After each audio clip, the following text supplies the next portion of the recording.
Did you know that chatbots are projected to save businesses an estimated 2.5 billion hours of customer support time by the end of 2026? But building a chatbot from scratch can be overwhelming, especially if you're not a coding expert. In this video, by the end of it, you'll be able to build a functional chatbot in just 10 minutes, no code required. To get started, let's talk about what you'll need.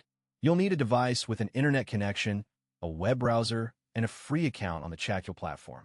Yes, you read that right. Chatfuel is a no-code chatbot builder that lets you create and deploy chatbots without any coding knowledge. To sign up for Chatfuel, navigate to their website and click on the Sign Up button in the top right corner. Fill out the registration form with your email address and password. Then confirm your email address by clicking on the verification link sent to you. Now that you have your Chatfuel account set up, let's move on to creating your chatbot. Click on the Create a Bot button and choose a bot template that suits your needs.